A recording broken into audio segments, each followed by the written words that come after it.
I think it's like a Wes Anderson meets Kevin Smith. If you're going to identify with Seymour in this movie, the first time you see it, you're going to be like, well, that is a bummer. Now, it's not the Shakespearean play Ghost Rider. Kind of more of a two-hander. Yeah, Seymour the Reckoning.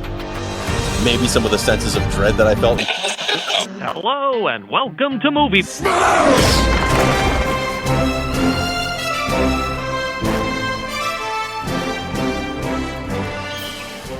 Hello and welcome to Movie Smash, the podcast that looks at comic book movies outside the MCU that you may or may not remember. If you're the type of person that enjoys talking about hidden gems or just like to tear old movies apart, this is the place for you. And with that, let's get started. I'm one of your hosts, Chris Roberts. I'm the founder of Off Panel Creations. With me today, I have Jeremy Parmentier. Hi, I'm Jeremy Parmentier, also of the Retrovaniacs podcast, and I am the Seymour or Old Video Games. And our guest host today, Michael E. Cullen II. Hi, I'm Michael E. Cullen II, one of the co-hosts of All Too Real 2 podcast, and I'm a person. That's more than I can say for some people. And thanks for joining us on the show. So our movie today is 2001's Ghost World, starring Steve Buscemi, Thora Birch, and Scarlett Johansson, directed by Terry Zwigoff. I think that's how you pronounce it. I think so, too. Yeah, after this, I think he went off to direct Bad Santa. Do you have any other old records besides these? Seymour does. Who does? Oh, him. He's the man with the records. I'm allowed to place one student from your graduating class for a full one-year scholarship, and I took the liberty of submitting your name. Beer. Any alcohol? After about 5 minutes of this movie, you're gonna wish you had 10 beers. Before reviewing for the episode today, were you guys familiar with this movie? Had you seen it before? I saw it back in probably right when it came out on DVD. I worked at a Blockbuster Video, and I used to rent. Like, we got 5 free rentals a week, so I would watch at least 5 movies a week, and I remember this one kind of standing out back then. So yeah. I hadn't seen it before, and I'm not quite sure why. The time it would have come out, this is the kind of movie that I probably would have had friends that really wanted to see or whatever, but I just never did. So this is the first time I'm seeing it. For me, I had never heard of this movie. This is my first time seeing it. So for me, this is a whole new experience. So, Mike, you're the one that selected this movie. Why did you choose it? On the list you had of movies that, were based on comics, this was one of the ones that kind of stood out to me because I remembered liking it when I saw it, and I probably saw it like 2 or 3 times in the meantime between this viewing and my original viewing. But it's been probably like 10 or 15 years at least since I saw it last, and kind of just wanted to revisit it too because I was, hoping to watch it again soon anyways. So I figured that'd be a good choice. And I remember being, moved by it when I saw it in a way that, kind of hit me at that time. So yeah. Are you guys familiar at all with the comic that this thing is based off of? The most I've done after I saw the movie is the only experience I have with the comic, and that's just where I was like in a Barnes & Noble, and I picked it up and kind of, leafed through it a little bit, and that's about it. Yeah, I did the same. I didn't go to Barnes & Noble, but I looked online, see some things after I watched this to see, is this even close to what the source material is? And it looks like it's not an exact, line-for-line copy or anything, but it seems like it's pretty close. It takes a lot of aspects of the original work and kind of changes it to make it fit a movie. Yeah. So it's funny. I think I'm going to echo you guys on this one. So after watching this, I went online, I watched a few videos about the book, and just get a sense of this is one of those movies where they looked at the first 3 pages of the comic and just took it their own direction. But it actually looks like they got a lot of the similar themes. So the comic that it's based off is called Ghost World, same name, by Daniel Clowes. It came back out in 1993, and from what I've gathered, is basically, as I said, just like the movie. It's about the day-to-day lives of Enid and Rebecca. These are 2 very cynical, very pseudo-intellectual teenage girls who just graduated from high school. And it's sort of their average day of life post-high school. Or as my daughter would say, who reads a lot of manga, it's a slice of life book. So a quick spoiler warning for everybody. If this is your first time joining us, just a quick heads up. We're going to be discussing the plot of this movie. We're discussing certain elements of it that might be considered spoilers, so consider yourself warned. And if you have not seen this movie and you want to see it, I think it's currently out on Amazon Prime as we record this.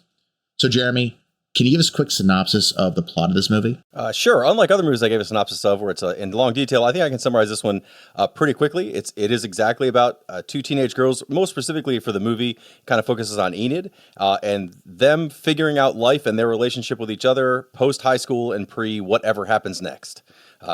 There's not a lot of scene by scene. We could go through it, but it's more just they do things and you see their relationship change.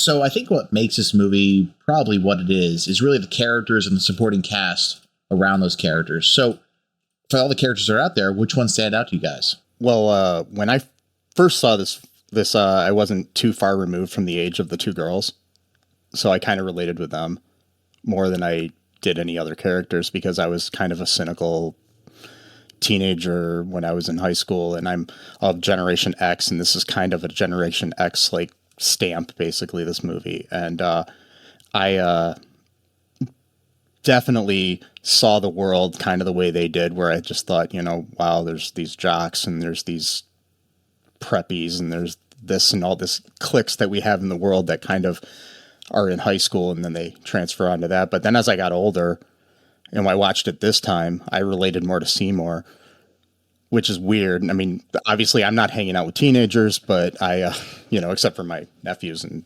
nieces and stuff, I can kind of see the nerdiness and the, ultra obsessiveness of him in me in certain ways, but not, the kind of arrested development of his character in a way too. Yeah. One of the interesting things about Seymour is he even admits that it's an obsession, his collection. And Enid, being a teenager who doesn't have that long view on things, is like, thinks, how cool is this stuff? And she would love to have it, and she would kill for it. And Seymour is like, then kill me. Please take it. And he realizes it's not a healthy thing he's doing with his life.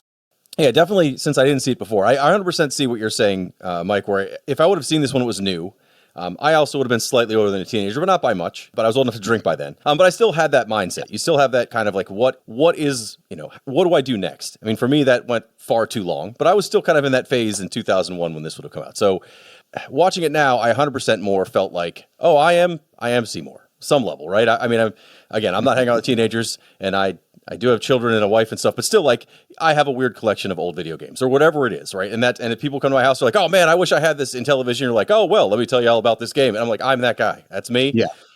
So I felt more that I identified and then kind of felt sorry for him. And I was like, well, this may not be the right time to watch this movie. I should have watched this movie 20 years ago. And then I feel differently about it. Because I will admit, after I watched it this time, I kind of felt like, not upset, because I'm an adult and it's a movie, but I definitely was like, the emotional feeling I had at the end was more like, oh, I did not enjoy watching that. But then the more after it was over and I kept thinking about the movie, I was like, actually, I think I really did like it. But the first ending, if you do identify with Seymour, it's a little dark. Yeah. So it may not be the thing you want to watch. So Steve Buscemi, the guy who played Seymour, he felt so uncomfortable playing this character that at the end of every single day, he would go home, take a shower, change to a set of clothes completely different than what he was wearing before, just so he would not feel connected to this character. Even the guy playing it felt depressed being that guy. I understand that.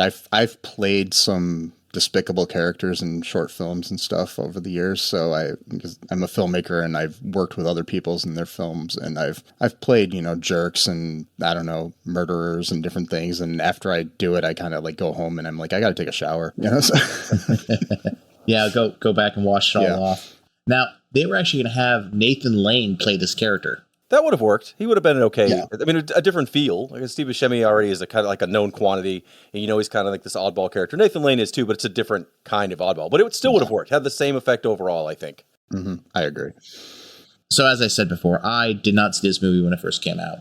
But looking at the characters of Eden and Rebecca, they really had that late 90s feel to them. Sort of that Gen X coming of age feel to them. They're snarky. They're a lot of sarcasm, a lot of meh. They're very pseudo-intellectual. And, I did have friends like that growing up. And Jeremy, you may have been one of those guys. I was going to say, I'm pretty sure I was in that box. I have a teenage daughter now, and she kind of is turning into one of those characters. So it's kind of interesting looking at it that tale is still true 20 years later, that we all go through this phase. And of course, my worry is that I don't turn into the Seymour of that story. Yeah, I see the thing with like I've got a lot of nieces and nephews, and my one niece, she's I think like 21 now, and she's kind of got that cynical, she's like out of high school trying to figure out the world sort of thing, kind of similar to Enid and Rebecca, and I see that in her, and she's always got the cynical remark about my dad and other people in our family once in a while, like about him being old and and all this other shit. So it's like Yeah, it's like, just wait 20 years from now, you're going to realize how bad this looks right now. I do want to bring up the character of Doug. I do like him. He's only on the screen for a very little amount of time, but I want to make sure I brought him up because he is this nunchuck wielding guy at the convenience store. He's worth a watch, to say the least. It's just so funny. There's lots of side characters in this that are kind of like that. There's a lot of people you see, like the waiter at the restaurant. I don't know if he's a waiter, but the guy at the restaurant who's got the crazy hair that they call him, like, we call you? Yeah, Weird Al. I mean, like, there are all these neat characters for this kind of movie. It's a very artsy kind of movie, which is not a negative thing. I say it in a very positive statement, but it's not an action movie, and it's not a romance. It's not any of those things. It's definitely kind of character study movie. There's a lot of interesting characters you don't see long. Yes, Josh is definitely one of those. Now, of course, this movie is not a CGI or special effects driven type movie, but I did want to talk a little bit about sort of the camera work or techniques that they use. Well, I read online that they it may not really be an effect per se, but they upped the saturation of the colors afterwards to give it kind of more of a comic book feel. So you kind of get more vibrant yellows and more vibrant greens and whatnot, and it's kind of makes it feel more almost cartoony, but it also still feels real at the same time, I think. And in this, for being the first narrative film that Terry Zwigoff directed, he was primarily a documentary filmmaker before this, so to see his jump from that into this, you got some kind of documentary feel to it, but it's interesting how he totally didn't. It wasn't like a cinema verite sort of thing. It was more of a standard Hollywood film in a way, but it's also, the shots were really well composed, and I think he hired a good cinematographer. I can't remember the name of the cinematographer, but he, did. I think you're right about that. The cinematographer did a fantastic job. It kind of, as Jeremy sort of touched on earlier, gives it sort of this art film feel to it, but not quite an art film. You can tell a lot of love went into this. And I'm glad you brought up the thing about the saturation, because it explains quite a bit about Enid's outfits. They really sort of pop on the screen, the really color that comes from that. In fact, I watched this movie twice for this weekend in preparation for the episode. And especially Enid's dress at the end, is that red dress. It really pops. And you could imagine that being on a comic book page where they sort of splash just the red color to be super bright to sort of contrast against the rest of the page. We keep saying this movie is really character-driven, but were there any scenes in particular that you found interesting, humorous, or maybe even depressing if it involved Seymour? I would say not one that's depressing. The things that stand out, I mean, you mentioned the things that were kind of the comedic pieces of it. You mentioned the convenience store with Doug and the manager and everyone going back and forth. Like, those were funny scenes. I like those.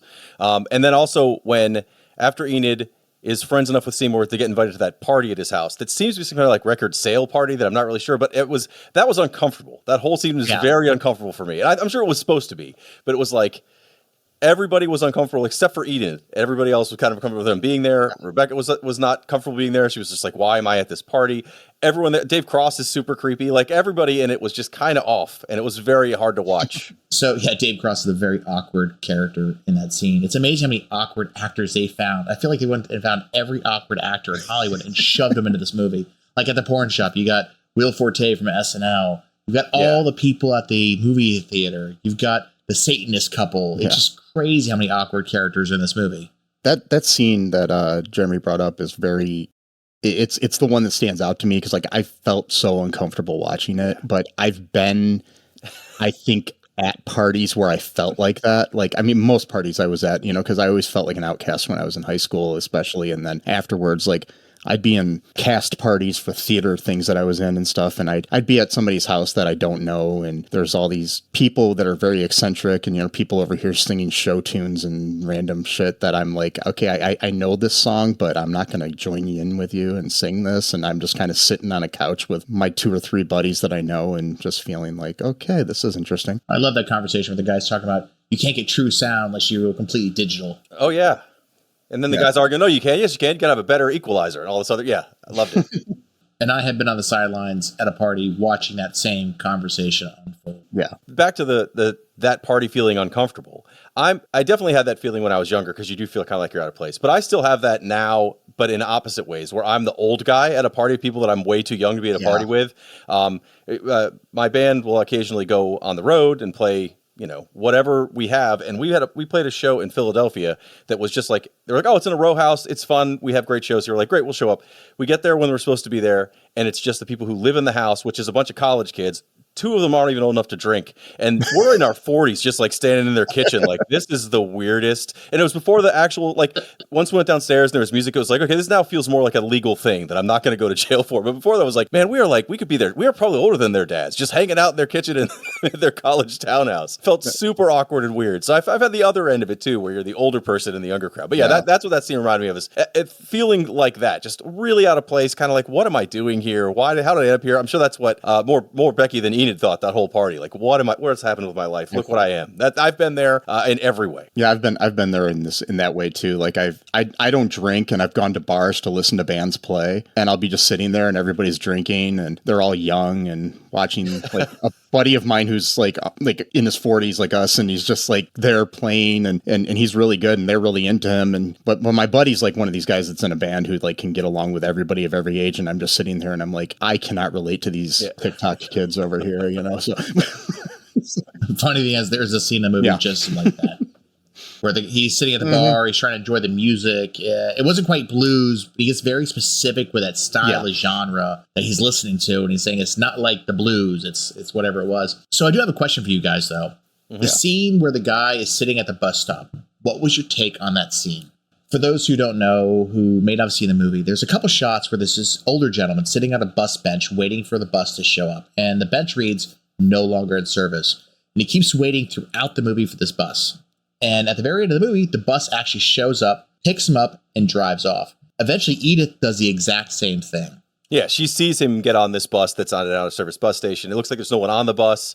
And, so the next scene is kind of that, her doing the same thing. She gets a suitcase and gets on the bus to wherever, and that's how the movie ends. Up until that point, I was just like, okay, it's another kind of oddball character. It's a guy who sits at a bus stop, and he's got some kind of dementia where he doesn't realize the bus isn't there. Or maybe it's like, oh, my wife and I used to sit in this bus stop every day. I waited for her, so I come here every day just like she was here, or whatever the story. They don't give you that story. He's just waiting for a bus. But then towards the end, it actually matters for the ending of the movie, which I guess can be taken a lot of different ways. Definitely having him get on that bus, does it mean that he was right the whole time, or does it mean it's a metaphor for something else? So I think it's more like, I think it's a metaphor, basically, definitely, so you don't know where you're going in a way too, because I know that the studio really wanted them to like put like art school on the side of the bus or something like that. We knew that she was going to art school or something, but we don't know where she's going at the end. We don't know where the old man went. We just, I think it's like the unknown of our future or the end of life or whatever it is, maybe more towards the end of life for the old man. So, yeah. Well, I thought it was more that was more where I was going with it. When I saw it, I thought it was more the metaphor for, the old man has passed on because he's old and he was just waiting to pass on. But then does that mean that she also passed on either on purpose or not? I was like, well, that's a dark ending, maybe. I don't know. But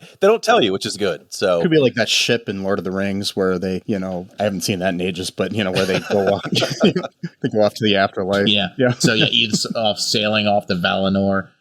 So guys, we touched on this a little bit. How would you guys describe the tone of this movie? I mean, the movie describes itself as a black comedy, which I think is accurate because there are definitely parts that are humorous. They aren't like, you're not going to laugh out loud unless you like uncomfortable things. If so, and I do, so I did laugh at a few things, but you're not normally going to laugh out loud. But there's also some things in here that are just really, really uncomfortable. Like we mentioned, the party made me feel really uncomfortable. Enid's relationship with Seymour gets to be the most uncomfortable, like cringe-worthy piece of the movie, which again, I think if I would have seen this when I was more of the age of Enid, I wouldn't have felt as awful about it as I did watching it now, where I was just like, oh man, no. But it's still like, there's a lot of awkwardness, uncomfortableness in this movie, but it still has some funny moments. Yeah, as the father of a teenage daughter, this scene made me very, very uncomfortable. I bet. Yeah, I mean, it's like I've had situations where I've worked with younger girls that were attracted to me, and I'm just like, felt like, should I go out with them? Should I not? I mean, they're adults and everything, but it's like, it's like you get to that point where you're like, my cultural touchstones are not going to be the same as hers, so it's like, she's talking about this band and I'm talking about this other band that was in existence 20 years before she was alive or something, sort of thing. I do think that, it does the tone of the film is basically the whole like kind of meh attitude of the world in a way too, where it's like that was kind of what it was at the time. There's a interesting thing. I listened to this podcast recently about this soda that Coke released called OK Soda, which it was just basically like, oh, it's okay, whatever, sort of thing. They the artwork on it, Daniel Clowes did some of the artwork for it, and so it was just this whole like encapsulation. They were trying to make a Gen X soda at the time. They came up with a concept for the soda before they actually came up with the ingredients and how it tasted. Yeah, you got to have a label and a theme. They had all of that, but I mean, usually it's the other way around, and they just, didn't really focus on the fact that, maybe people want something that actually tastes good. But that was the problem. But yeah, and it lasted like a year or so. I've never heard of that one. I need to go look that up. That's how well it did. None of us have heard of it, yet it was a thing that happened. Yeah, the artwork on it is really cool, though, because, it's like Daniel Clowes and other artists like that, have a similar style. One thing I do want to circle back to is on the graduation scene that I did want to highlight. Did you guys notice that it was sponsored by Tropicana, Hostess, and Dunkin' Donuts? Yeah, that's hilarious, too. I mean, it's like, everything's sponsored nowadays, too, so it was kind of early on that, so yeah. So when it comes to the movie as a whole, what did you really like about it, and what could they have done better? I don't know what you'd do better. I mean, it seems to be very close to the source material, right? They don't want to go crazy with it. I don't think you need more of a plot than what's there, because it's not about necessarily it's not about... The story's not about Enid getting into this arts, going to art summer school and then getting a scholarship that she then loses, right? I mean, that's a point of the movie, but the movie's not about that. The movie's about these characters and then these things that happen to them, some positive, some negative. I mean, if anything, I guess, and I don't know if the comics focuses only as much on Enid as the movie does. I felt like Rebecca didn't get a ton of characterization. I mean, she at the beginning seems like, okay, she's also this kind of super cynical person like Enid is, but she kind of then is like, okay, well, now I have to grow up. I'm going to get a job and I'm going to move into a house. I'm going to do all the things I'm supposed to do, while still kind of having this cynical edge, but kind of realizing like, I can't live this way.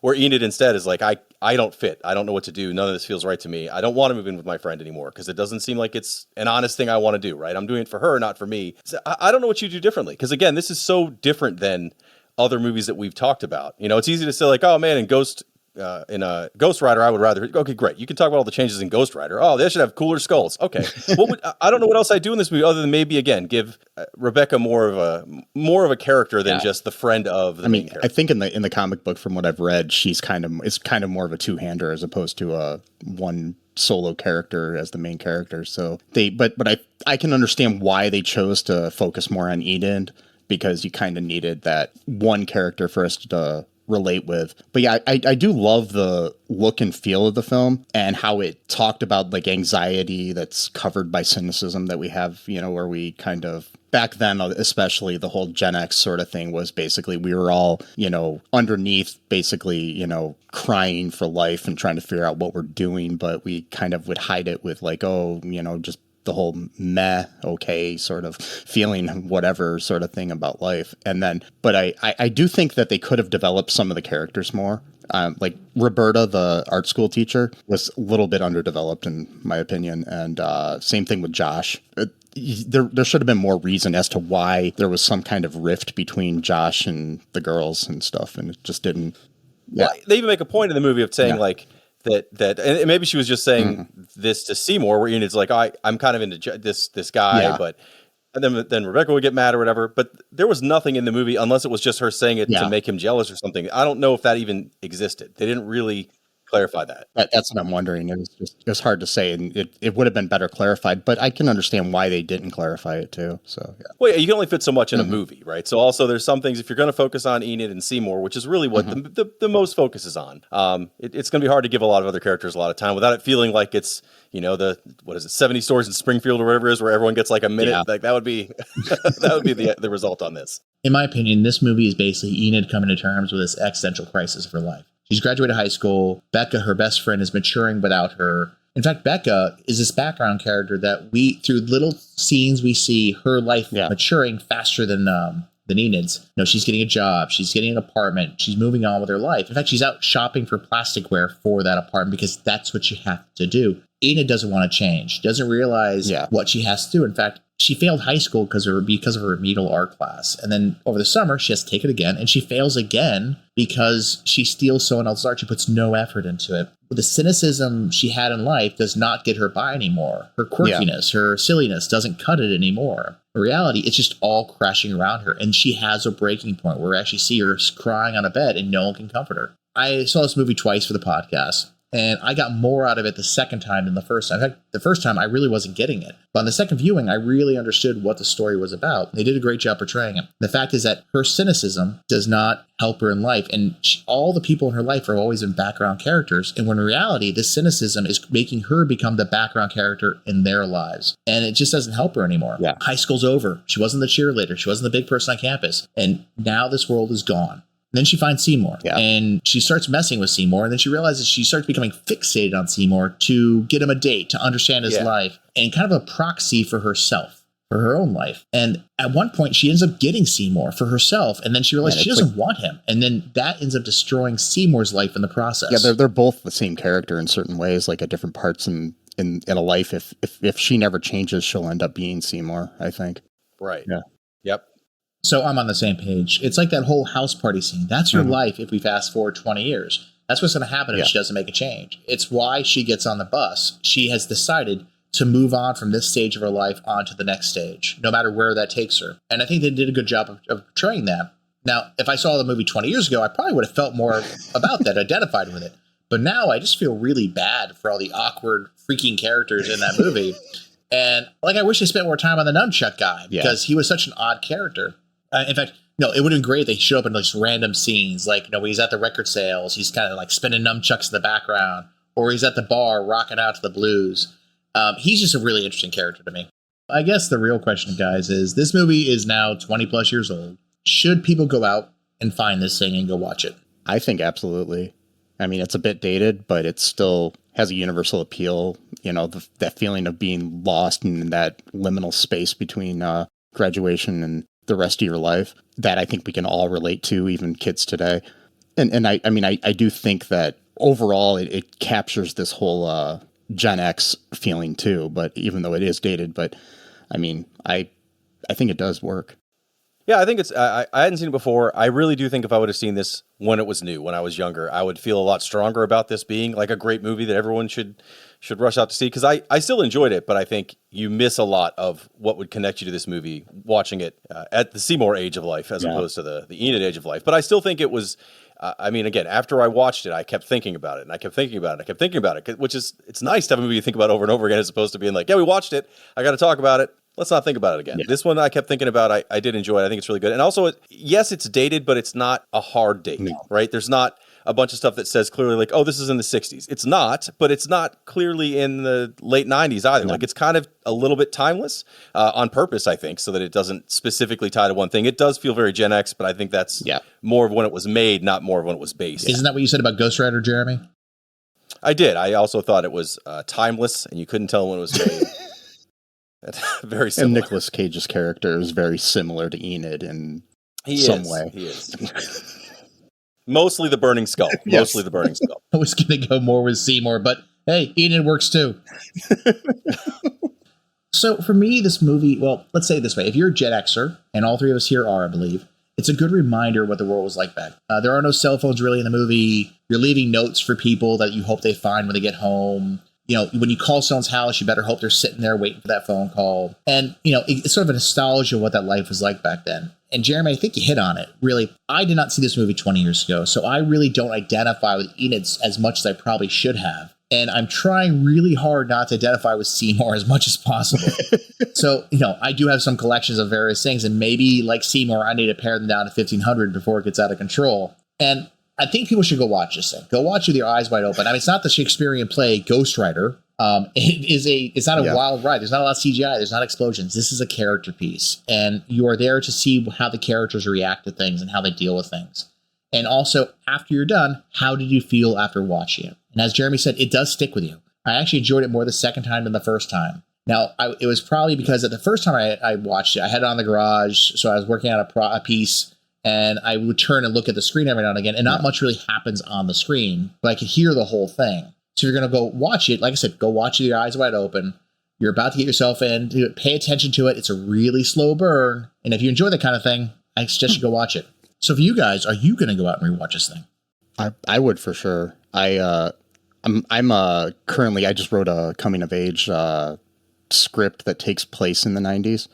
I'm definitely using this as one of the bases of, research when I'm going to be directing that, hopefully in the near future, depending on funding. If anybody wants to fund me, let me know. Coming of age film in the 90s is, this. I wanted to feel like something that was actually shot in the late in the mid 90s, or to the early 2000s sort of thing too when I make it. So it's kind of this is definitely something to research, and I think that it's something you can actually, like you said, you watched it twice and enjoyed it more the second time. I think there's things you can glean from it on multiple watches.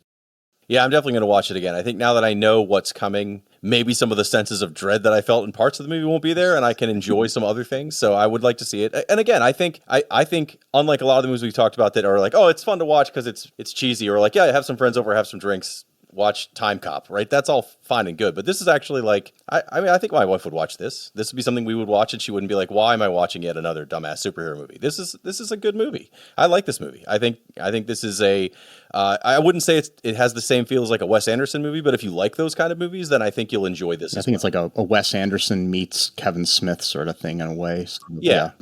Yeah, Empire Records kind of with less jokes. Mm-hmm. It's got a very much, it's not as dated as that is necessarily. Mm-hmm. That feels very firmly stuck in Tower Records. But this was, it's good. I enjoyed it. I'd watch it again. So I imagine I already know the answer to this, but just to be certain, would you guys believe there should be any sort of remake, or should they revisit this world at all, or a spinoff? I don't think so, but I could see it being developed into a streaming series, if anything. I don't think it should be a movie again. I could see them taking the comic books and even turning them into an animated series, but I don't really see that. It would be kind of like if you want this feeling, just watch Daria or something, Yeah, that's actually a very good comparison. I haven't read enough of the original material to say if they would have enough other material. I know that this is, like, for example, Seymour isn't really in the original comics. No. It's kind of an amalgamation of other characters, right? So the beats are still here, but it's not the same characters. So maybe having a more direct serialized version might make sense, but otherwise, no. You don't need to redo this. I think it would feel weird if you tried to do it again now, because it would feel like a period movie as opposed to kind of a vague timeline, time period that the movie's in. Like, this is actually filmed at the exact right time to make that work without it coming across like Stranger Things, right? Yeah. Where it's clearly, this is 80s. That's it. E.T. comes out tomorrow. Oh, okay.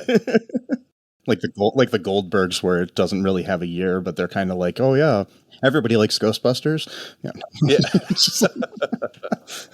I think you guys are right. I wouldn't want to see a remake for this. I like the idea that you came up with for like a mini series or a TV show or something animated. And that's the only way I could see revisiting this world, because there's probably more stories within the comics. Like I said, I haven't read it, but it's more about that tone, that feeling you get from it. And a sort of weekly basis or 10-story arc could pull that off, but a remake, probably not so much. And normally I'm okay with remakes. It's because, special effects are better, or someone takes a different approach to it, or the writing was just so terrible and needs to be revisited and actually do justice for us. But that's really not the case for this one. Well, and the arc of Enid being kind of this, as final as it needs to be, anything else you're going to do might ruin that. I wouldn't want to change how this movie ends, and I wouldn't want to go back and see what else happens to her. I don't really want to know. It's better to not know, just to know what happened at this time frame, and then that's it. Takes away from the slice of life appeal of this movie, where it's just a certain period in a person's life. We don't need to know what happens after or before. So right. How would you rate the movie? I think our Fergal thumb system doesn't make a ton of sense for this movie, because it's an apathetic thumbs up. I guess that's good for this feel of the movie, but it's good. It's a good movie. I enjoyed it. Yeah, meh, thumbs up, I guess. No. It's funny. So if you asked me this question 30 minutes in my first viewing, I would have given it a half thumbs. It was meh. There's nothing to it. I don't get it. Second viewing into it, though, I would probably give it a thumbs up. It was more enjoyable. Well, I wouldn't say enjoyable. It's more like I got the message. I see what you're trying to get across, and then it hits you, and then it sits with you. And I think 20 years ago, I probably would have enjoyed this movie a lot more. So if you're a listener of ours, you're in that 18 to 21 demographic, it's going to hit you different than our actual audience, which is pretty much people between the ages of 45 to 65. If you're going to identify with Seymour in this movie, the first time you see it, you're going to be like, well, that is a bummer. And then you'll think about it more, and you're like, okay, you know what, this movie isn't, it is about Seymour, but it's not. He's really not the main character, but he's so good as a supporting character that you're going to identify with him too if you're in this age bracket. So yeah, if you got a collection of anything over 500 items, whatever it is, the Seymour character is going to make you feel really sad about your life. Yeah, it does. Yeah. As I look at my movie collection over there. So yeah.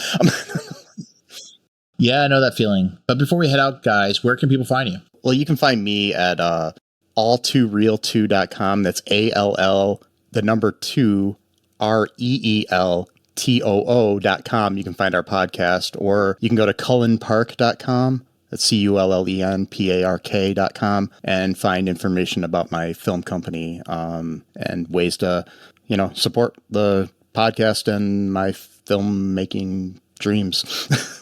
And just so everyone knows, he's making Ghost World 2. Yes, that's what I'm making. Seymour's Revenge.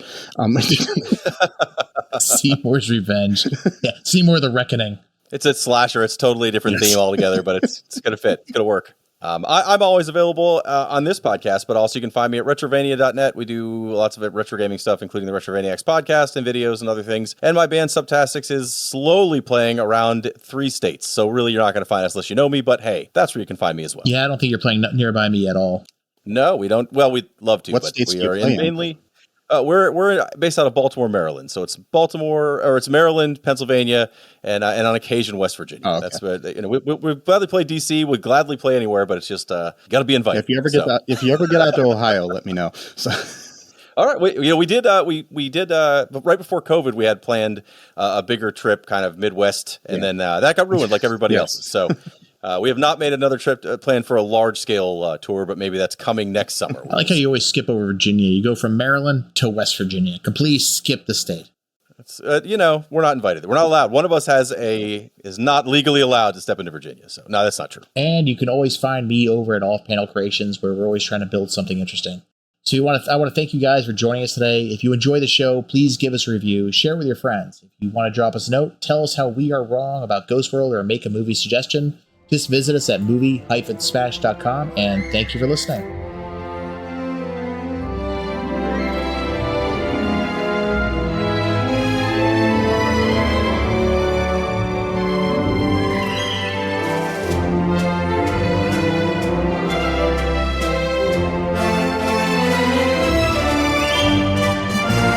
If you enjoyed the show, please give us a review and share with your friends. If you want to drop us a note, tell us where we were wrong, or give us a movie suggestion, visit us at movie-smash.com.